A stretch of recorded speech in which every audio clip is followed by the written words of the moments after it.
Tea కూడా చేస్తాను.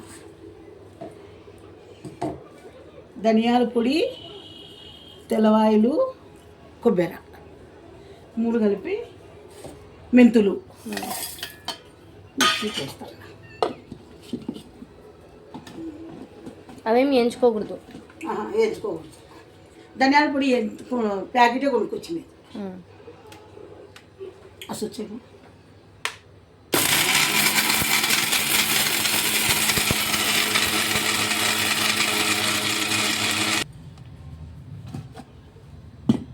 ఎల్లిపాయలకు తొడయాలు ఒలచకుండా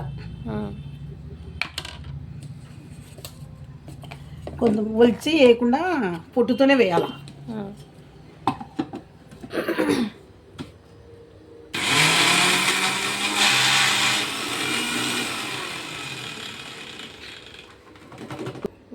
పచ్చి వేగ నూనె వేసేదా, దీంట్లో ఏం వేసేది ఏం లేదు.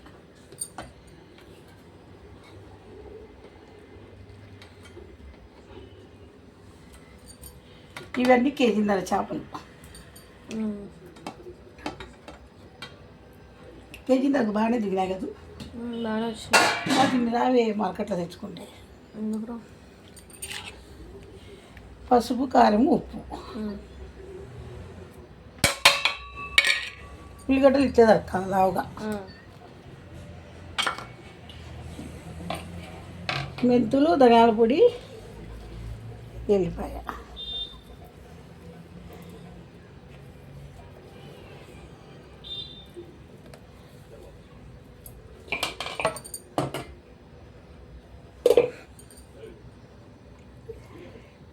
నూనె, వంట నూనె ఇంత వేయాల. ఈ చేపలు పులుపు వేస్తాంట ఎక్కువ, చింతపండు అంత ఎక్కువ వేస్తే అంత నూనె వేయాల. ఇదో చికెన్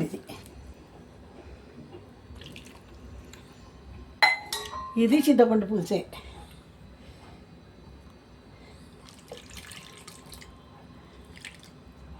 చింతపండు పులుసు ఎక్కువ వేసినాను కాబట్టి నూనె ఎక్కువ వేయాల. ఇది ఇప్పుడు తినేకి నిలవ పెట్టుకొనైనా తినొచ్చు.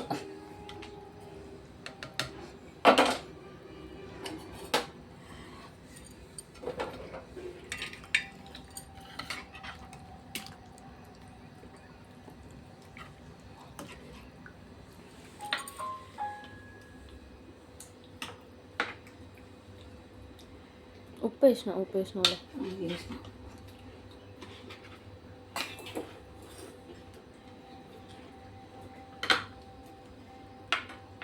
చెయ్యి నొచ్చాను. నేను కలిపెట్టేదా? లేదు, కలపెట్టాను.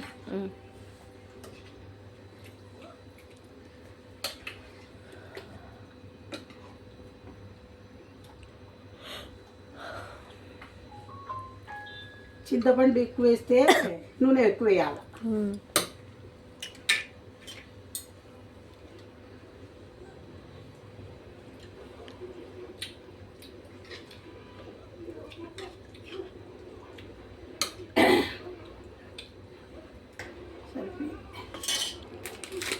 ఉల్లిగడ్డ వేసాను కదా.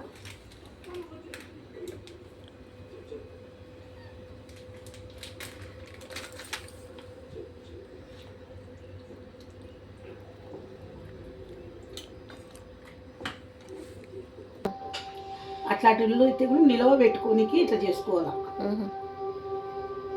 ఆఫీస్ వేస్తానే ఇంత ఏమన్నా కానీ వేసుకొని తినేకి నిలవ పెట్టుకోనికి ఇది పనికి వస్తాయి. కారము, ఉప్పు, పసుపు ఎక్కువ వేసిన, చింతపండు, నూనె ఎక్కువ వేసినాను. ఎందుకంటే నిలవగా తింటారన్నమాట. అప్పటికప్పుడు అయిపోకుండా ఒక్కరే ఉంటారు చూడమ్మా. 1-2 నెలలు ఇది చేసుకొని వారం 10 రోజులైనా తినొచ్చు.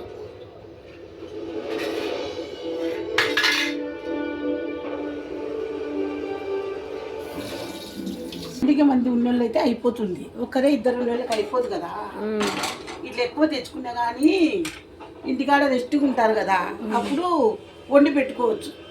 మనం ఆఫీసు పోయినా కాలేజీలకు పోయినా కానీ ఒకటి వేసుకొని ఇంత పచ్చడి ఏమన్నా పొడులు ఉంటాయి కదా, అవి వేసుకొని తినవచ్చు. హోటళ్ళ కాడికి పోయి పప్పు సాంబార్ తెచ్చుకోకుండా, చదువుకునే పిల్లలు ఉంటారు కదా, ఉద్యోగాలు చేసే వాళ్ళు ఉంటారు కదా, దీని మీద తొందర అర్ధ గంట సేపు ఉడకాలి చూడమ్మా, 20 నిమిషాలు ఉడకాలి చూడమ్మా. 20 నిమిషాలు.